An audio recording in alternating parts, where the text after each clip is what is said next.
बिस्मिल्लाहिर्रहमानिर्रहीम। अस्सलाम वालेकुम। जैसा कि सब फ्रेंड्स को मालूम है, पीएमएल लॉन्ग कोर्स 157 की इनिशियल इंटरव्यूज़ के बाद आईएसएसबी स्टार्ट्स हो चुकी हैं। कुछ कैंडिडेट्स आईएसएसबी सेंटर में पहुंच चुके हैं और कुछ अभी इसके इंतज़ार में हैं, और जो इसके इंतज़ार में है वो मेरी इस वीडियो को लाजमी देखें और मेरे साथ जुड़े रहने के लिए मेरे चैनल को सब्सक्राइब करना मत भूलें। आज हम बात करेंगे आईएसएसबी के शेड्यूल के बारे में। ISSB Inter Service Selection Board जिन मराहिल पर मुश्तमिल होता है उनको बड़े वाज़े तौर पर इस वीडियो में समझाया गया है। ये 3 डायमेंशनल सिस्टम होता है जिसमें सबसे पहले आपका इंटेलिजेंस लेवल चेक किया जाता है, जिसमें वर्बल, नॉन वर्बल और मैकेनिकल टेस्ट शामिल है। उसके बाद होता है जीटीओ टास्क, जिसमें आपकी लीडरशिप की क्वालिटीज़ चेक की जाती हैं कि आप लीडर बनने के काबिल हैं कि नहीं हैं। तीसरा मरहला और आखिरी मरहला और सबसे इम्पोर्टेंट, जिसमें डिप्टी प्रेसिडेंट्स इंटरव्यू लेता है और फैसला करता है कि कौन सा कैंडिडेट्स रिकमेंड होगा और कौन सा कैंडिडेट्स नॉट रिकमेंड होगा। अब हम नज़र डालते हैं आईएसएसबी शेड्यूल पर, जिसमें सबसे पहला जो दिन होता है वो अराइवल का दिन होता है। अराइवल वाले दिन आपको कोई ख़ास काम नहीं होता, इसमें आपका वेलकम किया जाता है और आपकी रिहाइश का इंतज़ाम किया जाता है। उसके बाद होता है इंटेलिजेंस का डे, यानी कि जिसमें आपसे टेस्ट लिए जाते हैं, वर्बल, नॉन वर्बल और मैकेनिकल के टेस्ट। और सेकंड डे होता है जीटीओ डे, फिर third day second GTO day और फिर होता है कॉन्फ्रेंस डे। फर्स्ट डे को आप रिपोर्टिंग डे का भी नाम दे सकते हैं, क्योंकि इसमें आपसे डिफरेंट किस्म के फॉर्म फिल करवाए जाते हैं, जैसा कि बायोडाटा फॉर्म, रोल कॉल, और इसमें सबसे इम्पोर्टेंट बात यह कि आपको चेस्ट नंबर भी अलॉट किए जाते हैं और आपका ग्रुप भी बना दिया जाता है कि आपके ग्रुप में कितने लोग होंगे और आपका टास्क कैसे कंप्लीट होगा, क्योंकि जो टास्क होते हैं उसको ग्रुप्स के साथ ही कंप्लीट करना होता है और उसी में तो पता चलता है कि आपके अंदर लीडरशिप वाली क्वालिटीज़ हैं कि नहीं है। अब हम बात करते हैं बायोडाटा फॉर्म को फिल करने की। सबसे पहले इसमें हमने लिखनी होती है पर्सनल इन्फॉर्मेशन, अपने बारे में लिखना होता है, अपनी फैमिली के बारे में लिखना होता है और एकेडमिक बैकग्राउंड भी लिखना होता है।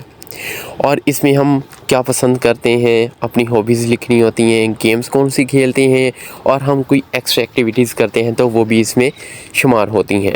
लेकिन सबसे इम्पोर्टेंट बात ये, आपसे आपकी मेडिकल हिस्ट्री भी पूछी जाती है। अगर आपको कोई मेडिकल इशू है तो उसके बारे में फुल इंफॉर्मेशन होनी चाहिए, और अगर आपने सिविल में कोई जॉब की है तो उसके बारे में भी आपसे क्वेश्चन किए जा सकते हैं। इसलिए आपने जो भी जॉब की है सिविल में, उससे रिलेटेड जो जो क्वेश्चन हो सकते हैं उसको तैयार करना मत भूलिएगा। बायोडाटा फॉर्म फिल करने के बाद होता है साइकोलॉजिकल टेस्ट, जिसमें इंटेलिजेंस टेस्ट होते हैं, मसलन वर्बल, नॉन वर्बल और मैकेनिकल टेस्ट। और फिर होता है पर्सनैलिटी टेस्ट, जिसमें सेंटेंस कंप्लीटेशन, यानी कि एक सेंटेंस दिया जाता है जिसका आंसर आपने पॉजिटिव सेंस में देना होता है।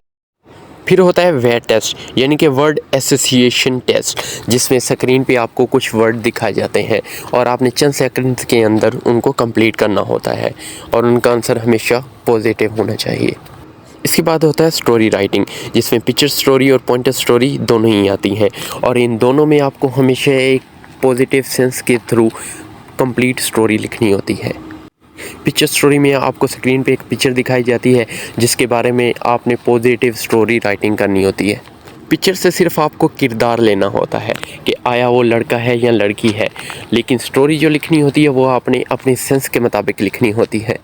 स्टोरी राइटिंग के बाद होती है सेल्फ डिस्क्रिप्शन, और उसके बाद स्टार्ट होता है सबसे इम्पोर्टेंट डे, यानी कि जीटीओ का फर्स्ट डे।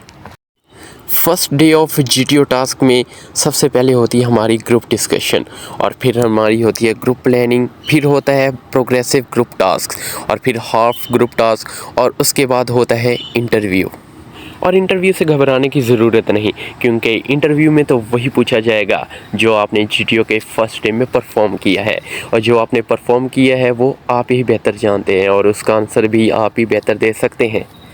इसके बाद फिर स्टार्ट हो जाता है जीटीओ सेकंड डे, और इसमें आप जितने ही फिट होंगे उतना ही अच्छा परफॉर्म करेंगे, क्योंकि इसमें होती हैं फिज़िकल एक्टिविटीज़, और फिर होता है कमांड टास्क, और फिर फाइनल ग्रुप टास्क के बाद होती है हमारी म्यूचुअल असेसमेंट, और फिर होता है इंटरव्यू। और इंटरव्यू में आपको पता ही है, इंटरव्यू में वही पूछा जाता है जो आपने परफॉर्म किया होता है। और जब इंटरव्यूज़ ख़त्म हो जाएंगे तो फिर हमारा स्टार्ट होता है कॉन्फ्रेंस डे, और इसमें डिस्कशन होती है कैंडिडेट्स की सिलेक्शन के बारे में।